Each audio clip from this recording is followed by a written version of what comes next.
bonjour, les jeunes étudiants de master. Moi, c'est M. Balonza. C'est M. Balonza.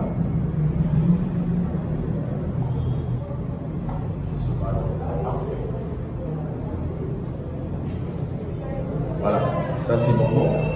Formateur en comptabilité et gestion financière, également en audit et comptable. Également, je prends les niveaux master en audit et stratégie. Donc aujourd'hui, c'est le premier cours que je dois effectuer. Également, c'est la prise de contact. Je vais également vous présenter un peu le plan du cours de la formation que je vais donner au niveau de master. Donc dans le plan du cours, nous allons voir ici d'abord.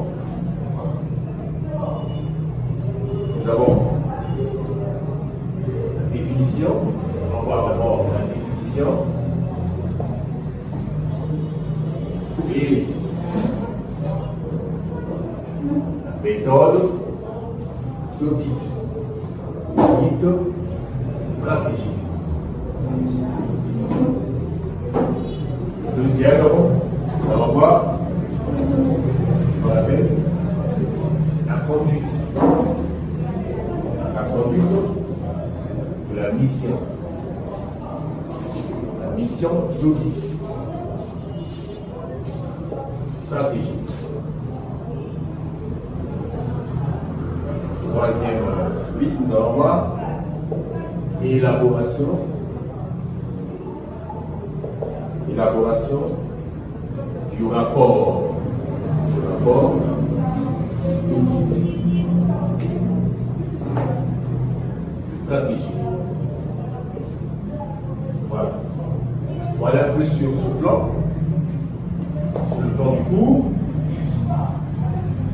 Donc, ça représente le plan du cours.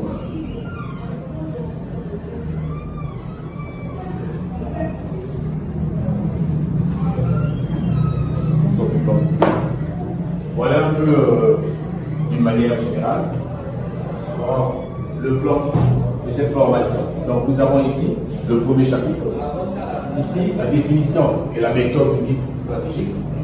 Deuxième chapitre, nous allons voir la conduite de la mission d'audit stratégique. Et le troisième chapitre, l'élaboration du rapport d'audit. Alors, avant d'aborder ce plan de cours, je vais revenir un peu en arrière. Pour étudier ce qu'on appelle l'audit stratégique. Dans le passé, comme titre rappel, d'abord, qu'est-ce qu'on appelle l'audit d'abord?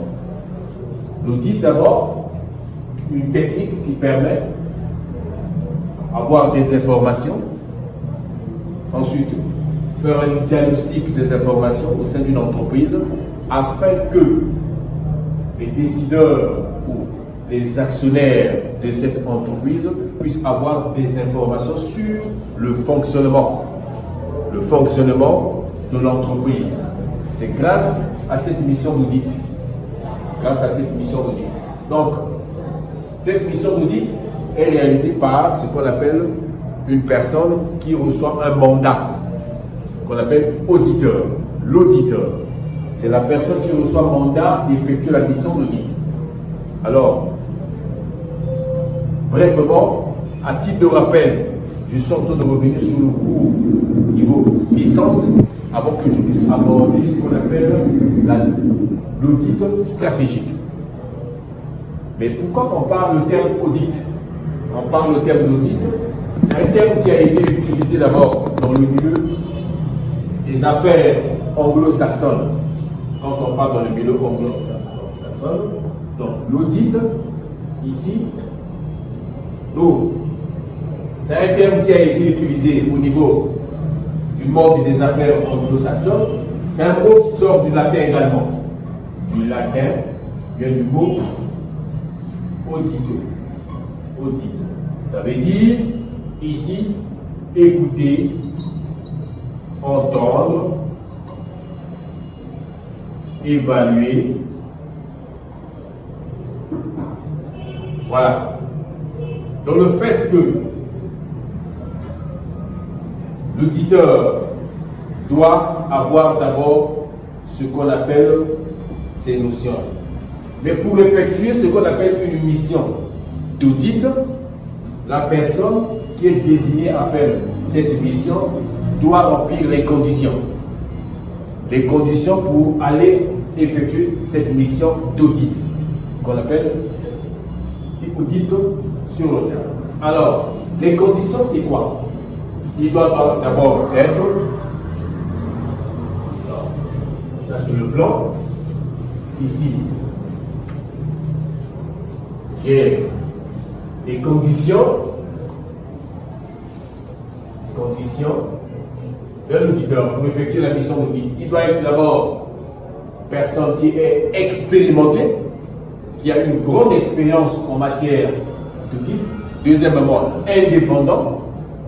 Et troisièmement, il doit être capable de garder le secret professionnel de sa mission. Voilà un peu parmi les conditions que l'auditeur doit avoir pour effectuer cette mission. Et ensuite, maintenant, arriver sur le terrain, qu'est-ce qu'il doit faire, l'auditeur? Qu'est-ce qu'il doit faire au niveau de l'entreprise? Sa première mission avant d'arriver, quand il arrive au sein de l'entreprise, il doit d'abord vérifier toutes les informations qui se passent au niveau de l'entreprise. Toutes les informations d'abord, que ce soit de l'intérieur à l'extérieur. Deuxièmement, chercher la fiabilité de l'information. La fiabilité de l'information. Et ensuite, maintenant, l'évaluation et de terminer par la présentation d'un rapport. Donc, l'auditeur, dès qu'il arrive sur le terrain, au sein de l'organisation, effectuer sa mission, doit accomplir d'abord ses cours. Mais l'objectif, c'est quoi? Après une évaluation, l'objectif, c'est quoi? Après cette évaluation, c'est de vérifier réellement que si cette organisation ou cette entreprise est en train de respecter les normes et les lois exécutées également au sein de cette entreprise. Voilà un peu d'une manière générale que nous pouvons présenter ce qu'on appelle l'audit ou l'auditeur, la personne qui est chargée à effectuer la mission d'audit. Ça, c'est dans le passé. Maintenant, ici, la formation concernant le master, nous allons voir ce qu'on appelle, qu'est-ce qu'on appelle l'audit stratégique. Ici, d'une manière brève, parmi le plan du cours que nous allons développer dans l'audit stratégique, or, pour effectuer la mission d'audit stratégique, d'abord, premièrement, la personne doit être expérimentée également. Mais à la fin, quelle est la différence pour l'audit stratégique? Qu'une fois le rapport est présenté et l'auditeur, à partir du rapport présenté de l'auditeur, doit donner des orientations. Il doit donner des orientations aux actionnaires. Quelle est la politique de la stratégie afin que ces derniers puissent prendre une décision? Voilà un peu la différence qui se passe au niveau de la politique de stratégie d'audit. Donc, l'auditeur est là pour démontrer réellement, une fois, une entreprise a eu les moyens financiers et a investi sur un projet, et une entreprise s'est installée après le fonctionnement, doit présenter ce qu'on appelle le résultat dans un rapport. Mais le résultat dans le rapport, mais la finalisation, c'est quoi? Dans le rapport, c'est l'auditeur qui est chargé à orienter la deuxième phase. Quelle est sa politique stratégique pour prendre une décision future? Donc, on regarde d'abord le passé et deuxièmement, on regarde l'avenir. L'avenir est orienté à partir des stratégies que l'entreprise doit avoir auprès de l'auditeur. Voilà un peu, d'une manière générale, sur le plan de la formation que nous allons étudier sur l'audit stratégique que je viens de présenter pour vous, la définition et la méthode d'audit stratégique, la conduite de la mission d'audit, l'élaboration du rapport. Voilà un peu, d'une manière générale, que nous allons présenter, nous allons étudier durant toute l'année de cette formation sur ce plan.